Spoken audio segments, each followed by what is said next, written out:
আমাদের মধ্যে অনেকেই কম বেশি এইভাবে হাতে মোবাইল নিয়ে ভিডিও শ্যুট করে থাকি। সো আমরা যখন ভিডিও শ্যুট করি অনেক সময় দেখা যায় আমাদের ফোনের মধ্যে স্টেবিলাইজেশন নামে কোনো অপশন থাকে না, মানে সেটিংসটা থাকে না। আবার অনেক ফোনের মধ্যে থাকে, কিন্তু যাদের ফোনের মধ্যে স্টেবিলাইজেশন অপশনটা থাকে না তারা কিন্তু এই ধরনের স্টেবিলাইজেশন ছাড়া ভিডিও স্টেবিলাইজড করে নিতে পারবেন, ঠিক আছে। সো এই ভিডিওতে আমি আপনাদেরকে দেখিয়ে দেবো কিভাবে আপনারা একটা নর্মাল ভিডিওকে এই ধরনের স্টেবিলাইজড ভিডিওতে রূপান্তর করতে পারেন।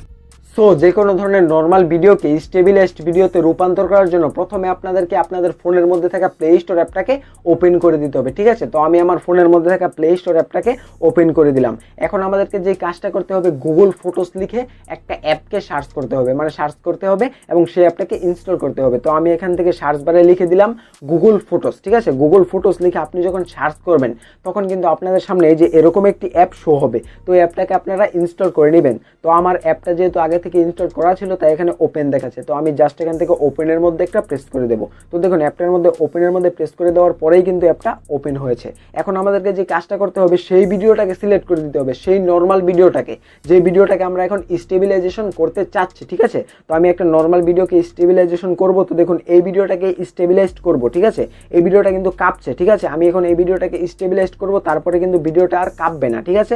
গিম্বেলের মতো ভিডিও হয়ে যাবে, আইফোন বা গিম্বেলের মাধ্যমে যেভাবে স্টেবিলাইজ ভিডিও শুট করা হয় সেরকম হয়ে যাবে। তো এখানে দেখুন একটা অপশন রয়েছে এডিট, ঠিক আছে। এডিট অপশনের মধ্যে আমাদেরকে একটি প্রেস করে দিতে হবে। তো এডিট অপশনের মধ্যে প্রেস করে দিলাম। এখন আমাদেরকে যে কাজটা করতে হবে, দেখুন এরকম একটি অপশন আছে, এই অপশনটার মধ্যে প্রেস করে দিলে কিন্তু ভিডিওটা স্টেবিলাইজড হয়ে যাবে, ঠিক আছে। তো আমি এই অপশনটার মধ্যে একটা প্রেস করে দিলাম। তো দেখুন ভিডিওটা কিন্তু স্টেবিলাইজিং হচ্ছে, ঠিক আছে।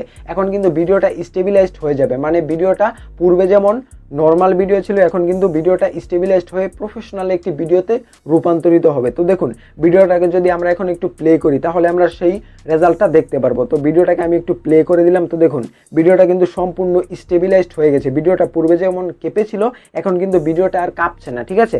সম্পূর্ণ গিম্বেলের মতো ভিডিও হয়ে গেছে। এখন আমরা এই ভিডিওটাকে যদি সেভ করতে চাই তাহলে দেখুন একটা অপশন লেখা রয়েছে সেভ কপি, ঠিক আছে। সেভ কপির মধ্যে প্রেস করে দিলে কিন্তু ভিডিওটা সেভ হয়ে যাবে। তো আমি সেভ কপির মধ্যে একটা প্রেস করে দিলাম। তো দেখুন ভিডিওটা কিন্তু সেভ হচ্ছে, এই যে দেখুন ভিডিওটা সেভ হয়ে গেছে।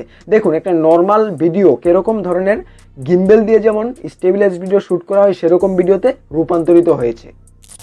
অতএব আপনারা চাইলে এভাবে যে কোনো ধরনের নর্মাল মোবাইলের মাধ্যমে ভিডিও শুট করে সেই ভিডিওগুলোকে এভাবে স্টেবিলাইজড করে নিতে পারবেন। আজকের ভিডিওটা এই পর্যন্ত। যদি ভিডিও সম্পর্কে আপনাদের কোনো প্রশ্ন থাকে অবশ্যই ভিডিওর কমেন্টে জানাবেন, প্রশ্নের উত্তর দেওয়ার চেষ্টা করব। আর আজকের ভিডিওটা আপনাদের কাছে যদি একটুও ভালো লেগে থাকে এবং ইনফরমেটিভ মনে হয় তাহলে অবশ্যই আমাদের এই ইউটিউব চ্যানেলটিকে সাবস্ক্রাইব করতে ভুলবেন না। আর আপনি যদি ফেসবুক পেজ থেকে আমাদের এই ভিডিওটা দেখে থাকেন অবশ্যই আমাদের ফেসবুক পেজটাকে ফলো করে দিবেন।